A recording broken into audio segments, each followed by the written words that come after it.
Pakupedzisira ndinotarisa nyaya dzemhosva dzedu idzi savabereki. Ndambokuverengerai 1 John 1 verse 8. Ndokakuverengerai Matthew verse 6. Ndichakuverengerai zvakare. Ndakukuverengerai Luka 18 verse 15 to 17. Rangarira zvatotaura pamavhesi apera kuti mweya upone zvinonzi unofanira kutenda kunani Ishe Jesu Kristu mwanakomana waMwari. John 3 verse 15. Zvikanzi unofanirwa kubvuma kumharidzo yaIshe Jesu Kristu. John 3 verse 11.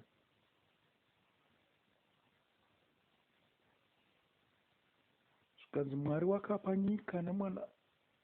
nyika mwanakomana wake kuti ani nani anotenda maari ave neupenyu husingaite sei, husingaperi. Zvikanzi naJohn 5 verse 24, kumuziva ndihwo upenyu. Zvikanzi anorarama muchokwadi anouya muchiedza.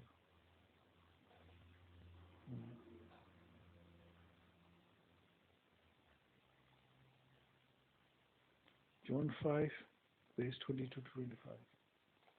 Ndinokuudzai chokwadi kuti ani nani anonzwa shoko rangu uye achitenda uyo akandituma ano upenyu husingaperi uye haachazotongwe abva murufu uye aenda kuupenyu. Matthew 18 verse 6. Chinotenda imweya, chinotenda izinyama. Kana mweya wenyu uchitenda kuti Jesu ndiye Kristu, nomweya wenyu uri mumwana unokwanisa kutenda kuti Jesu ndiye Kristu. Imi makanzonzi pakasangana Maria naElizabeth kekutanga mushure mekunge vashanyirwa nengirozi. Zvikanzi mwana akakwakuka mudumbu raElizabeth paakangonzwa inzwi raMaria. Akanzwa inzwi raMaria ndiElizabeth, asi mwana ndiye akakwakuka mudumbu.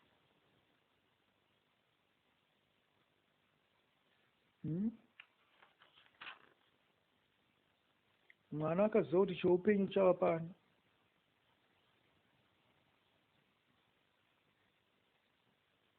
Mwana akaziva kuti iri inzwi raamai vaIshe wangu. Naizvozvo inzwi rinonzwikwawo naamai vakatenda. Ndiro inzwi rinonzwikwawo nomwana ari mudumbu akatenda. Hazvina kusiyana.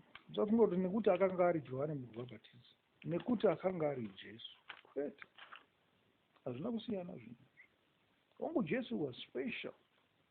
But ingori mifananidzo yezvinhu zvinoitika kwatiri.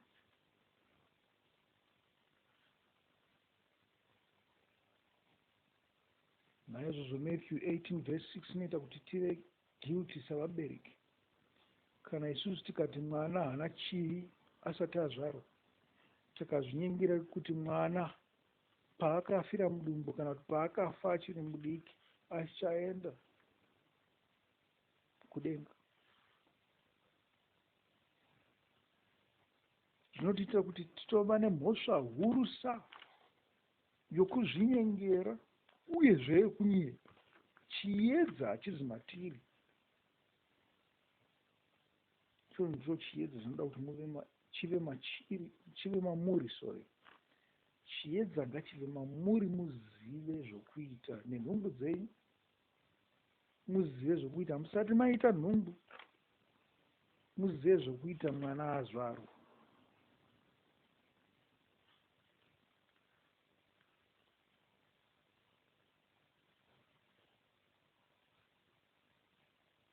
zvino zvatinoziva kuti tine mhosva kana mwana achizvarwa tichagodiniko. Tinofanirwa kuunza mwana kuna Mwari, nokuti tikasaita zvinotaurwa naJesu pana Luka 18 verse 15 to 17 ichiti iyo vanhu vakauyawo navacheche kuna Jesu kuti avanyengeterere. Vadzidzi vakati vachiona izvozvo vakatsiura vakati, ko munoitireiko zvakadai? Sei muchiuya nepwere kuna Jesu? Dzingamubatsirei? Dzingatenda here? Dzingabetserwa nei naJesu?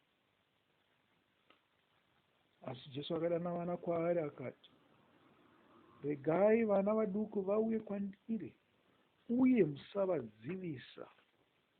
Tatotaura kuti kudzivisa kwamunoita kare ndekupi? Hachakudzokorudza.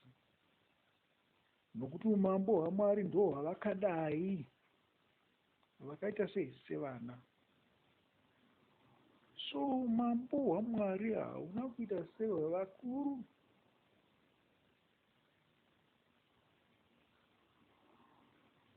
Saka vana ndo vanotarisirwa zvakanyanya kunge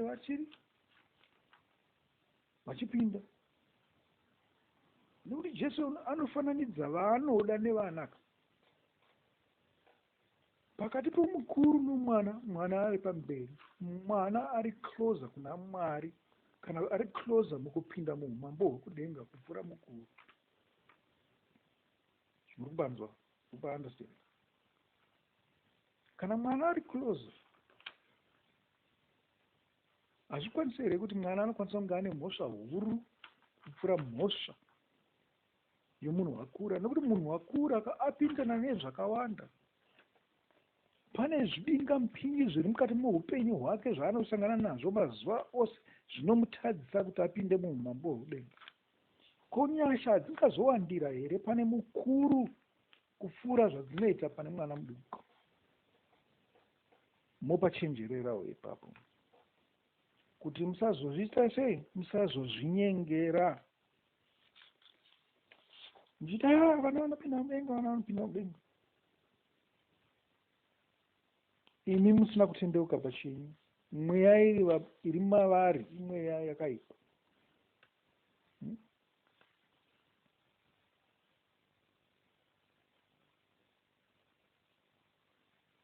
Matthew 18 verse 2 to 7 anombotaura kuti chavenga chipedzisa chirongwa ichi. Anofunga kuti ndichadzokera futi pachiri, but it's a different sermon yandinowanzoparidza zvangu. Handiparidzi nemutoo uyu. Matthew 18 verses 2 to 7 inoti, ndinokuudzai chokwadi kuti kana musina kushanduka mukava sevana vaduku. Takutaurwa zvekuita zvakare kushanduka. Tingashanduke sei kuti tiri savana vadiki? Kuteerera, kunzwa nokuita.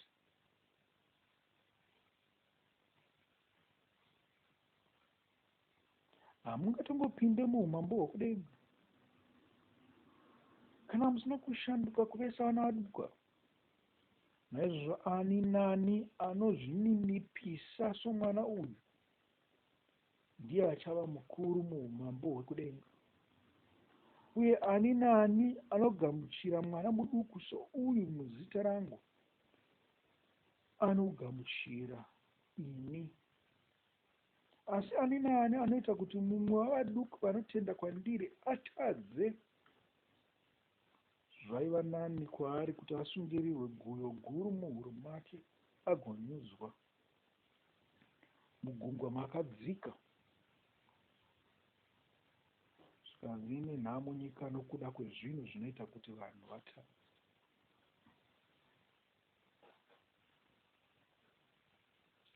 Amen. Mune nhamo imi nokutadzisa vamwe. Makafanirwa nemakuyo pamutsipa yenyu nokukandirwa mugungwa. Wese kana muchitadzisa vana kuti vapinde muumambo hwekudenga.